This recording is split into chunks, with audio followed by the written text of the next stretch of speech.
In this section, I want to help you create your very first logo. Chances are, as a beginner, you don't have a client waiting for you yet to create your first logo. So what we're going to do is we're going to use you as your own client, and I want to make a logo using your name. The reason why is it's a great place to start. You're probably going to need a brand for yourself anyway. If you already have a business name idea, maybe feel free to use that. But we're going to start by gathering some ideas, and we're going to mix some of the theory as far as why we do certain things when we're creating logos with some of the skill sets, how we do some of the things when we're creating logos. So what we're going to do is gather some ideas. We'll quickly create a mood board, which is where we gather our thoughts and our research on what kind of a logo we want to make. And then we're going to dive in and start creating that logo. So feel free to follow along, and here we go. All right, typically with my workflow, I'll start with research and development, and I'll typically ask questions like, who is my target audience? Who is my client? What are their needs? What are their business's needs? And I'll use those to shape my research. So we always start with research and development. We'll ask those clients those questions. In this case, you are the client, so you can know what's your favorite color or who is your target market. Or maybe you haven't answered those questions yet. Now's a really good time to think about those things you want to define. What is your voice going to be? What is your story? What flavor are you going to bring to the market? You know, what is going to be your unique sales proposition as you become your own freelancer? So take a moment to think about that. And sometimes I'll do that secondary and I'll just start flipping through logos like I'm about to show you. And the reason why is sometimes it's just kind of nice to see what's possible or what ideas might help you evolve in this process. So let's go ahead and right click on your desktop. We'll create a new folder and I'll just call it ideas. And then what I'll do, I usually have these three websites are the ones that I typically bounce between. I've got logolounge.com, behance.net, and logopond.com. Logopond is kind of becoming my favorite at the moment for finding some simple logo ideas. And as you flip through this, think about a lot of different things. For example, this one caught my eye. It's kind of busy, but I also like that blue color. So I can click on this and drag it right to that folder that I created, or right click and save image as, depending on how you want to work. But I really like how bold that is. I really like the color combination. It's a little busy. It would be, you know, you could simplify those colors if you needed to turn it into like a one color print. Here's another version that artist did. I like that as well. I'm a huge fan of bold, contrasty images, so I'm going to throw that in my ideas folder. I like both the combination of the font. I like the styling of the subtle shadows that they've used. I like the colors. So that's why I put that in there. I'll just hit the back button a couple times. And this is typically how I work. I just flip through and find things that either inspire me or that I like, whether it's how they created the illustration or maybe the color they used. And I'll just grab, you know, maybe I don't know, half a dozen or so images of things that inspire me. And it could be for nothing else other than, you know, in this case, I really like the organic feel of this, but that might not even make sense for the logo we're about to make. So I'll go through and just find things that inspire me. On Behance, come up here to Discover, click on Search and Explore, and then you can type in logo here or branding, and you might have some better luck there. And sometimes it's pretty helpful, sometimes not so much. And what I'll do here is if I see anything I like or that might be a good place to start that might inspire me, I'll hold down the Command key. You can hold down a Control P if you're on a PC and click on that, and you'll see it just opens those links in a new tab, and that way I can scroll through without losing my place. And if it's at all inspiring, I can just Command click on it to open it up into a new window. So Command click here, maybe Command click here, and you see I've got a few more tabs to check out here in a second. I'm going to go ahead and jump over to Logo Lounge real quick. Now, Logo Lounge is a subscription-based service, but they still have some great articles on current logo trends or logos in the news. And this is a really good place for you to brush up on just your overall knowledge of what it takes to create a logo and what's popular and what works well. Here's a shameless plug. Back in 2010, I was actually featured as one of the artists. I'll throw that out there. I don't mind. But anyway, here's a logo that I created way back in the day in 2010, so don't judge too harsh, but this one right here, this tendrils effect, that was super popular back then, and so that's one of the logos that I created. But anyway, you can go through here and look at some of those trends and see what's popular, and maybe that might help you create your logo. I would warn though, try to keep your logo simple. Try not to get caught up in trends, because just like anything else, trends can die, and you want your logo to be as timeless as possible, so that way you can't be like, oh yeah, that was definitely made back in 2010, you know, when everything was trending towards this whatever effect it was. So go ahead and scroll through, find some different ideas, gather them into this folder, and once we have these collected, we're going to go ahead and create a mood board in the next video. All right, in the last lesson, we did just a really sky-level overview of some of the tools that I use a lot. There's a few more tools in that panel that we could explore. Feel free to explore those on your own time. But as far as the basics and getting a pretty comfortable foundation to know what to do, that's what we covered. Now what we're going to do is just quickly mock up a couple different logo ideas. And the purpose in this is so you can kind of see my workflow. And then what we're going to do is push pause. We're going to take a step back from our logo, maybe go mow the lawn, or maybe go do the dishes or something else. Step back and let your subconscious mind work a little bit on those logos, and you'll come up with some new ideas in the process. But in order for that to work, we need to try and make at least 1 or 2 logos so we can kind of start problem solving and letting our mind kind of fight through that a little bit. So I'm going to delete some of this extra junk that we were working on in that last video. I'm going to come back up here to my Derek Mitchell text that I've already outlined. I'm going to drag a copy. Hold on, Alt, click and drag. And I don't know, the first one that comes to mind is doing like a monogram. So I'm going to zoom in, hit the letter A to get my direct selection tool. And I'm going to click once on the letter D. I'm going to hit Command C to copy it, Command V to paste it. Now the problem with that, as soon as I deselect this and I go to move this, this is all grouped together. Oh, sometimes it is. This time it didn't group it. But sometimes these are all grouped together as one. So then what I would do, with that selected, I hit Command X to cut it so it removes it from that group, and then hit Command F to paste it back where it was. Okay, hopefully that made sense. It might not have, but just trust me here. I'll click one more time on the letter M. I'll hit Command C to copy, Command F to paste, and that pasted it right on top, so now I can drag up. I'll click off and click back. There we go. That's what happens sometimes. See how that left it as part of the other group? So to get rid of that or remove it from the group, there's a couple things we can do. One is just hit Command Shift G. It's the same as going to Object, Ungroup, and that'll ungroup all of the letters, which I don't want to do that though. I want to leave these still selected. So I'm going to hit Command Z. So there's still one group. A way to cut that out but still leave this all grouped, I'm going to hit the letter A, click once in here, hit Command X to cut it, which physically removes it from that group, hit Command F to paste it back. Oh, all that work. And now we have these as one group still, and now this is separated. Hopefully you're tracking with me, but it's just the way it is. It's just how we do this. Okay, so one idea I have is to reflect this letter D. So I'm going to hit the letter O to get my reflection tool, and it's fine in the middle. I'm just going to click from the left, holding down the Shift key, and drag to the right. So now I just reflected that. Now I'll move this over, and I'll kind of align these up together. So there's one idea. I'm going to drag this up, hold on Alt and drag a copy, zoom back in, and now I've got another idea. Let's maybe knock out this stem so it looks like the D is kind of coming off of that letter M. There's a few ways we can do this.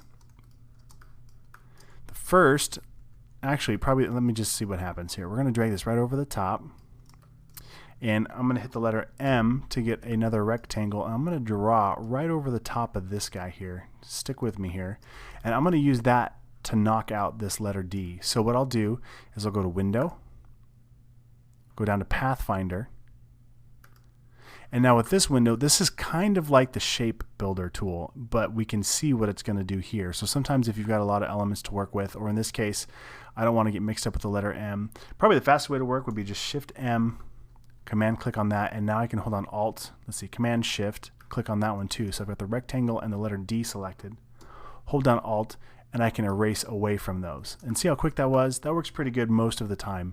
Sometimes, if it doesn't, again, you could use this Pathfinder window, and whatever's on top, I can use this right here, the minus front, to subtract whatever's in front, okay? So now, but the problem with that is it kind of looks like a CM instead of a DM, which is not what I was going for. So that's not the greatest idea either. I'll stick that back up here. I'll bring this guy back down into play. I'll hit Command G to group them together. And now I can grab either one of these and they stay together. Okay. So, I mean, that's not bad. It's not a really good logo yet. It's just pretty basic and nothing fancy about it at all. So some things we can add to it maybe would be, let's take a look at some of our samples and see if anything sticks out. We could add an enclosure like this kind of crest look shape here. Or maybe do a two-tone option. And sometimes when you start adding colors, your logo will look better than it is. So let me show you what I mean. I just took a picture of that. Come up here, Command V to paste. excuse me. So what I'm going to do is I'm going to select the word Derek Mitchell, and we'll make it this darker color. And then the M, I'm going to hit the letter A to get my direct selection tool. The letter V selects everything, and since it was grouped, it gets both of them. But the direct selection tool gets just my A. Hit the letter I for my eyedropper tool, and I'll click on the darker color. Then I'll direct select by holding down the command key, click on that letter D, and click on that lighter color. So, I mean, right away, it's still not the greatest logo, but as far as like visually, like, I don't know, it's better, right? But it might be a crutch. It might be a terrible form, and we don't know that if we're starting to apply color, and we like the color, but then if we were to go put this into black and white, we might realize that it really isn't a good solution. So, and at this size, it looks like OM instead of a DM. So we have some issues there we need to work through. Okay, so that's part of my process for creating a look. And you know what? I don't want to spend too much time here, so I'm just going to drag a copy up. Command G to copy to group both of these, so now they're one group. And let's play with this a little bit further. This time I'm just going to draw a shape around it. I hit the letter M to get my rectangle tool. Command Shift left bracket to send that to the back that we just did. And I'm going to make my fill white.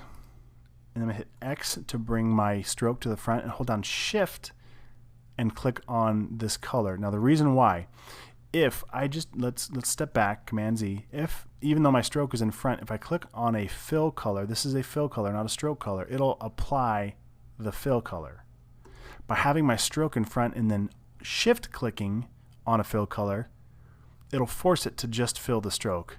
Okay, so there's another look, and even just putting it in an enclosure makes it feel a little more like a logo. And again, that's probably a little bit huge, and I'm just trying to show you my workflow. I wouldn't suggest really this as a final logo, but this is how you get there. You kind of have to wade through some trash before you get that aha moment and you get that idea you like. So here's some other things we could do to add some visual interest. I'm just going to drag this copy over here. So I'm going to highlight these, hit Command G to copy. I'm going to come up to Effect. Let's go down to Warp. Let's try Bulge. Let's just see what that does. So I'm going to scale this back just a touch. So that kind of bulges it up. I like that. I'll hit OK. That's kind of cool. I'm going to drag a copy over here. Command G to copy those two together. Highlight that again. And now this time, instead of going up to Effect, down to Warp, if I do this, it'll try and apply another effect on top of this. Instead, I'm going to come down here to my Appearance tab, and I'm going to click on that. This is an effect being applied to it, and you know that because if we look closely, it still has the original shape showing up here, but it's showing the effect applied to it. So I can double click on that and come back in and dial in this effect. So maybe, you know, maybe we just kind of play with the vertical and horizontal scaling of this, and that could be a cool effect. Now, one thing you'll notice, again, this is an effect applied to it. If we want to make this actually the shape and we wanted to modify it, let's say I wanted to modify this inner shape a little bit. Well, to do that, what you need to do, highlight your artwork, come up to Object, click on Expand Appearance. There we go. And now it expands that appearance. One other thing you'll notice, though, this is still a stroke. If we click once on that, and this is still a fill. So if you wanted this stroke to be editable as a fill, what we need to do is come to Object, Expand, and then expand the fill and stroke one more time. And now we have this white fill behind it. If I change it to green, you can see it better. And then on top of it, we've got this other fill that's now this dark color here. And I can change that individually. So are you tracking with me? I hope so. Hopefully this gives you an idea of what's possible. So what I want you to do is work through some of these ideas you have, whether it's stacking the logo on top or to the left, or maybe it's creating wings, or maybe it's trying to, you know, fight your way through how am I going to make this shape, and try and explore the pen tool, the blob brush, and making something you like. Maybe come up with about 3 or 4 options, and then I want you to push pause. Like I said at the beginning, go do your dishes, or go mow your lawn, or go do something, maybe go to the gym, but let your brain be at rest. Don't do something that takes mental energy like your finances. Do something that your body can do, but your mind can think, and that's how you'll start arriving at good logos. It doesn't matter what we do in this first phase. It can be a bunch of garbage, but what it does is it forces your brain to start thinking about it. Think about in school when you had a project due the next day, and inevitably, the night before you ended up doing it, you're like, oh man, if I only had one more day, it would be so cool. And that's what we're doing here. We're kind of forcing ourselves to be in that final crunch, like pretending like it's due, but then you can step back and go, oh, okay, and then create some space for your mind to start solving problems with your subconscious. So, all right, so there's your homework. Create about 3 or 4 more looks. Just, I mean, even if they're garbage, just kind of play with it and just get them out here, hit save, and then step away for a little bit. All right, did you give your brain some space to think and maybe get your lawn perfectly manicured or your dishes done? I actually took the day off and I got to go swimming with my kids, so that was a ton of fun. And coming back, I'm fresh and have a fresh look at these logos, and I've got a couple ideas I wanted to play out real quick. So what I'm going to do is just experiment with a couple more mockups and show you a couple more tips and tricks. Then we'll learn how to package and send these as a comp. What a comp means is like a comprehensive look or just an idea, just a first round for if you were working with a client. Say, hey, what do you think about these? Are these going to be what you're looking for? So what I'm going to do is grab this icon right here. I'm just going to hit my direct selection tool to highlight it, Command C to copy, Command V to paste it over here so we can play with it a little bit. And instead of knocking out the D like we did over here where it looked like it was a C, I'm going to try knocking out the M instead. So I'll come over here and get the direct selection tool, letter A, click once on that M and slide it over into place, and you'll see when I get to where those two lines intersect, I get that pink line. And remember, that is my smart guide. If you don't see that, come up to View, turn on Smart Guides, and snap to point. That'll help you out, help snap things in place. So what I want to do now is I want to cut out the letter M, and I'm going to do it a little more precise this time. I'm going to click on the letter D with my direct selection tool, come over here to Object, come down to Path, and Offset Path. What that's going to do is it's going to perfectly follow the line of the first letter there. I'm going to hit OK, and you might need to change the offset amount a little bit. I'm going to hit OK, and now I've got two different shapes here. So you can see that I've got the original letter D, and then behind it, I'll turn it a different color so we can see the M above it. And behind it, there we go, is a full copy that's a little bit bigger of the same shape. So what I'm going to do is I'm going to use this shape to knock out the letter M. So I'll click on that, shift click on the M, and then shift M to get my shape builder tool. Hold on Alt, and I'm just going to delete all of that. Click and drag. All right, so now I've got a D and an M, and that actually is working pretty good here. I'll just change the colors back. So there's one idea. Now I'm going to keep pushing this a little bit further. I'll click once, Alt and drag. And now what I'm going to do is hit the letter A to get my direct selection tool, but I'm just going to grab one of these anchor points, because now what I can do is hit delete once and then one more time to delete that whole selection, and it actually pulled out the middle portion of that letter. So now it's just a solid shape. And maybe I'll play with, let's see, I'll leave that there, click and drag a copy, zoom in a little bit, hit the letter A to get that shape, hold on Alt, click and drag, and then after I start to drag, I'll hold on the Shift key, which forces it to stay in line. Okay, I'm hit the letter O to get my reflect tool, hold on Shift, click and drag, so now I just reflected that. And I'm going to drag this guy back in place right over here, and this is where, let me change this color again so I can see a little better. I'll bring it to the front, Command right bracket. This is where it's nice in Illustrator because we can zoom in really, really far. So I can grab this guy and drag over till I see that it's exactly where I want it to be. Maybe just a touch past so that way it covers it up. And then let go. Alright, so now I've got kind of an interesting looking shape here. And the whole purpose of all of this is just to create something cool and unique, something that nobody else has made yet, so that way it can be your own custom logo. So now what I'm going to do, that's fine. I don't really care about the color yet. I'm just building shapes, just trying to get some ideas. And if it's bugging you, I can change it back to a gray color. So that's kind of an interesting shape. Now here's an idea. This could look almost like a spring or something. Let me show you what I'm thinking. I'm going to grab this shape in the middle here. I'm going to hit the letter P. And I'm going to, I don't want to add a path here, so let me actually click off here with my pen tool. When I hover over it, it shows me when I'm on that path. So I'm going to click here, and then just visually I'm lining it up so that line matches that stem there. I'll click down here, and I'm just going to fill this. Alright, so what we're doing here, it's kind of a mess, but just track with me here for a second. I'm going to hit the letter A, shift click on that shape there. So now I've got that weird shape I just made and the letter M behind it. hold on Shift M to get my shape builder tool. Now I'm gonna hold on Alt and click away from the pieces that I want to break apart here. Okay, so now it's tough to see, but if I click once on this, I can change my color. I'm going to hold down, or I'm going to hit the letter A to get my direct selection tool on this shape. Command Shift right bracket to bring that to the front. Let's try it one more time. I'm going to hit Command X, Command F to paste in front. There we go. It was stuck in the group behind it. So I've got kind of a mess behind there, but I don't really care because right now I'm just looking at what's above. So now I could play with the different tones here. I could go, let's just play with black and white for right now. Let's go from maybe a 75% black to maybe a 90%. And maybe let's match this with that shape here, and let's make this one a much lighter. Click on black and now bring that up to maybe 50%. So now we're kind of playing with depth of field. So it's kind of like that one's pushed behind, like it's in the shadows or something. So that's where you want to be careful. If we don't like this original shape, if we had to make this as a vinyl cutout for the side of a truck or embroidered on a t-shirt, we want to make sure that we're happy with this shape, which, you know, it's all right, but nothing crazy.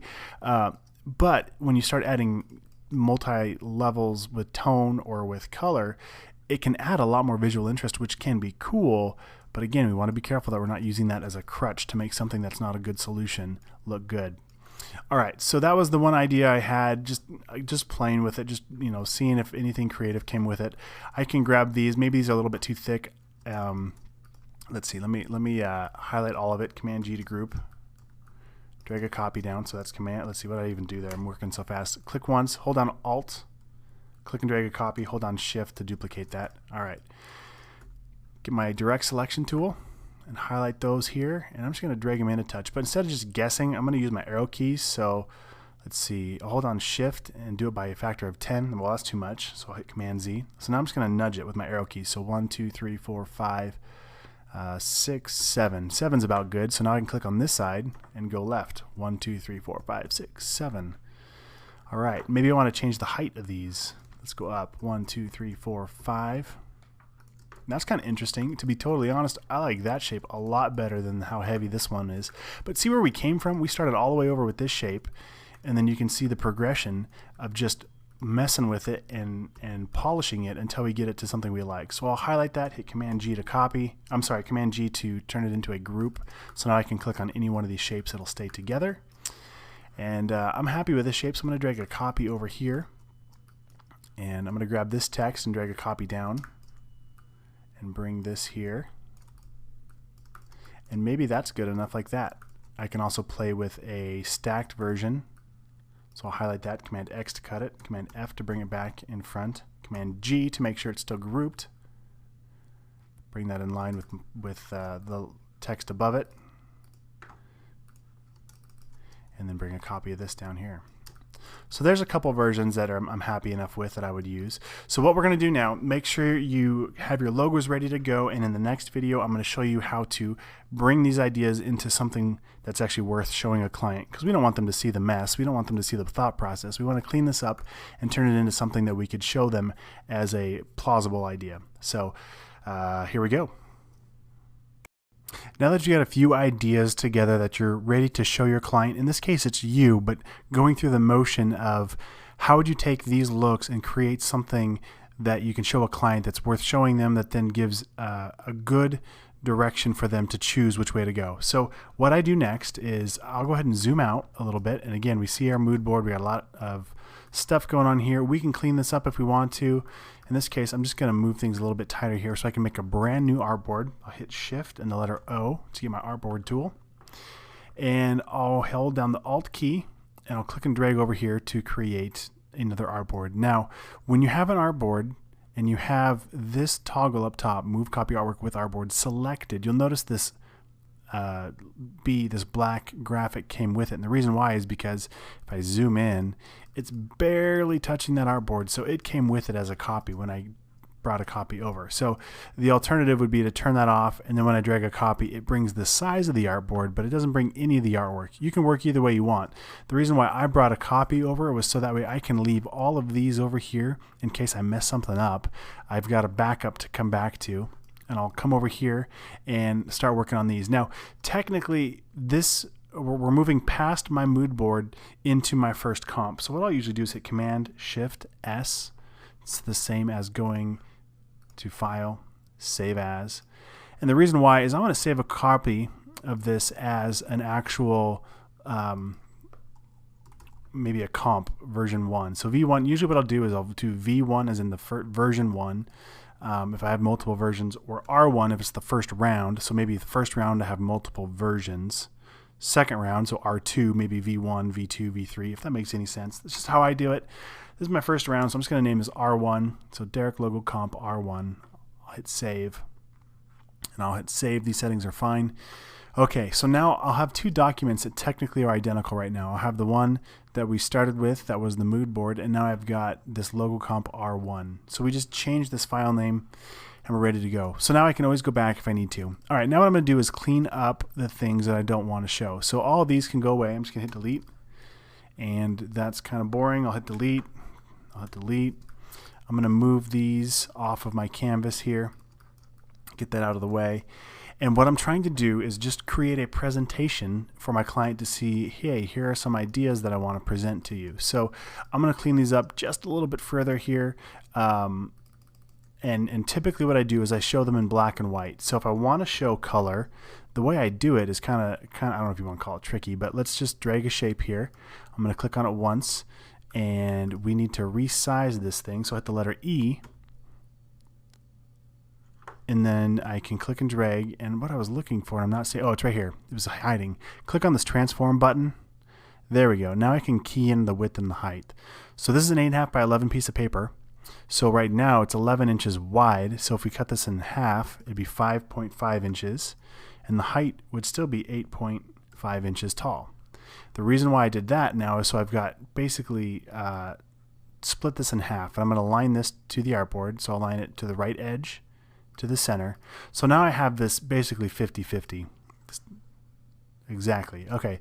So what I'm going to do is on the left hand side I'll put the logos in black, and on the right hand side I'll put the logos in white, but I'll put them over a color so I can kind of show the brand color but without really applying color to the logo. It's kind of a trick I do. That way it has the connotation of the brand, but you're not using the color as a crutch for the logo, and you'll see what I mean in just a second. So what I'm going to do is click on this gradient tab. I'm going to click on radial gradient, which will apply radial gradient to this. I'll hit the letter G to get my gradient tool. I'm going to click and drag from about the top left to the bottom right to get a nice subtle gradient. And now I want to change this color, so I'll click once on this gradient slider.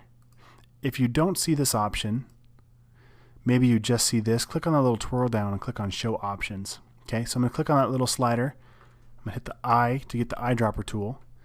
And now I'm going to, let's see, I think it's Alt, no, I'm going to Shift. Yeah, it's Shift, okay, Shift click on that color swatch to apply it. If I didn't hold down Shift, what it would do, so for example, I've got this square selected. If I don't hold down Shift, it'll just replace that whole gradient with whatever fill I click on. So I'm going to hit Command Z to undo.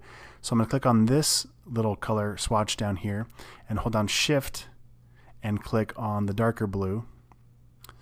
So I've got the lighter blue and the darker blue. It's a very, very subtle effect, very subtle. But now I'm just rearranging these so the dark one is in the bottom corner and the light one's kind of up. It's very subtle, but that way it kind of gets a smooth gradient from the top left to the bottom right, just to add some visual dynamic interest, I guess you could call it.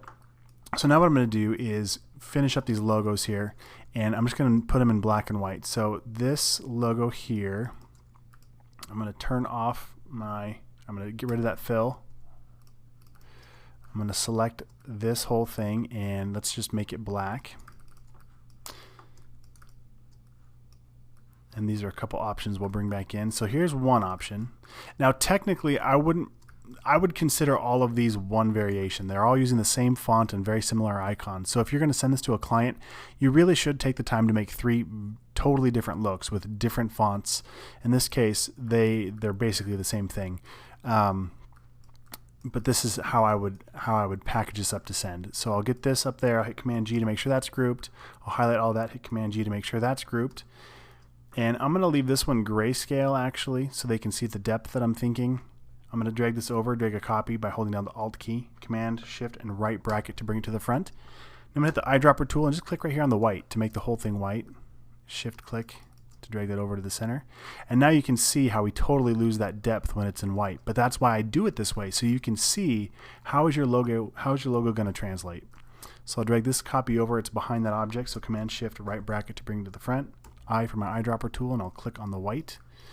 And then this one is the last version here. I'll drag it over. Command Shift right bracket to bring to the front. Eyedropper tool. There we go. Okay, now what we want to do is align these. So I'm going to click and drag on all of them. I'll come up here to align, and I'll align to the selection. I'll make sure they're horizontal.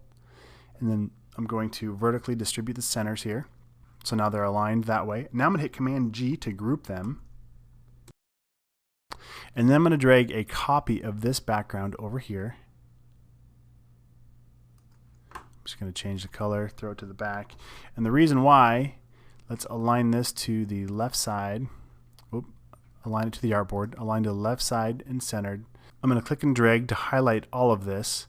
And then I'm just going to click one more time on this background layer. And what that does, I wasn't pushing anything else. I just clicked once on it. It'll tell the alignment options to align to the key object. So the key object is now this background. If I click once on this object, it makes this the key object. But I want the background to be the key object because I want to align my logos horizontally and vertically, so that way they're perfect. Now I can click on that background and delete it and do the same thing over here. So I'm going to click once on that logo. I'm going to shift click over here against that. I'll click one more time to make this my key object. I'm going to align them to the top. And then for the bottom logo, I'll click once, shift click over here, and then now without touching anything else, click once to make that my key object. And now align that to the bottom. Okay, so now all I have to do is click and drag on these over here, shift click to remove my background from this selection, because right now I just want to align it to the selection. Whoops, not aligned that way, but distributed. And now I want to center them. Command G to group. Shift click the background to get that part of the selection. And now without touching anything else, I'll click one more time to make that my key object. I'll make it horizontal and vertically centered. There we go. And now we've got two side-by-side looks at a few different logo options. Okay, and then typically what I would do to wrap this up, I would just drop in some numbers. So I'll hit the type tool, put number 1, drag a copy down here, and hit Command D to quickly step another one down there at the same distance apart. Number 2 and number 3. And if I have two looks that are basically the same thing, in this case these are identical, so I might put this as 2A and this one as 2B. All right, and that is what I would send to a client just like this.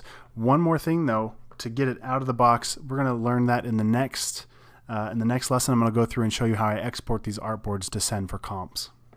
Okay, let's get our artboard set up so we can export this, and then we'll get our folder structure set up for just the whole project management side of things. So the artboards, you might be saying, hey, I've already got an artboard, let's export this. Well, when it comes time to actually export this, we can quickly batch export based on artboard. So what I do is I will bring over this final full color logo version. I'll alt drag a copy over to the right here.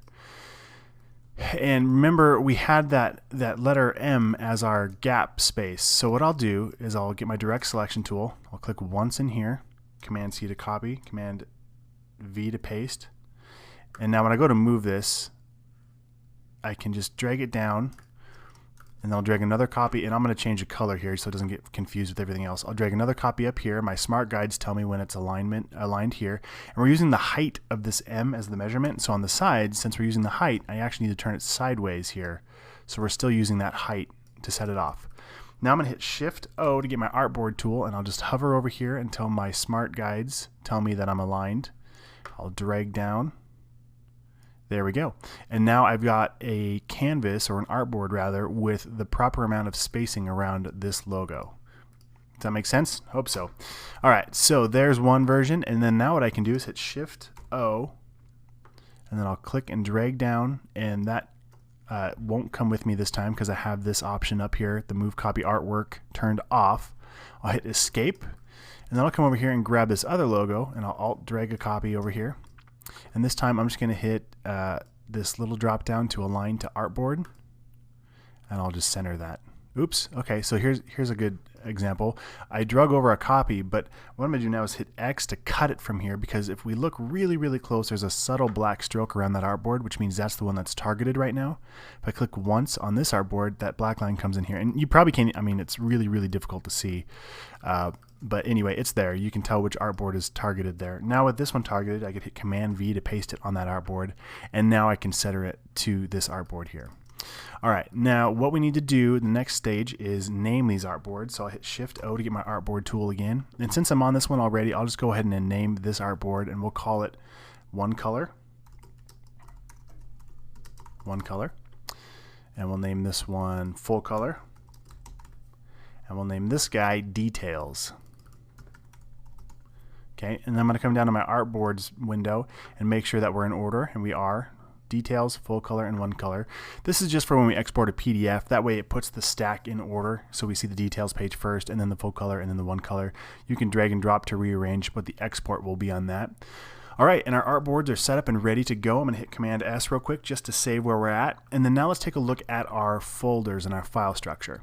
So typically what I export will be Illustrator files, EPS files, PDFs, JPEGs, sometimes TIFFs, and PNGs.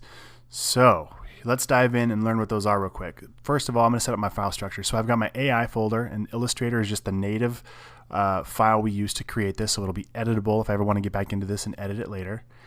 I'm going to right click and make a new folder, and we'll call this one EPS. This stands for Encapsulated PostScript, and basically it's a lot like an Illustrator file, but it's a little more generic. So guys who might have older software, a lot of times like sign guys or people who make apparel, might not have the most recent version of software. They might not have Illustrator at all, but an EPS is still a vector-based program, and you can use that file to work with these shapes. So I'll send them an EPS.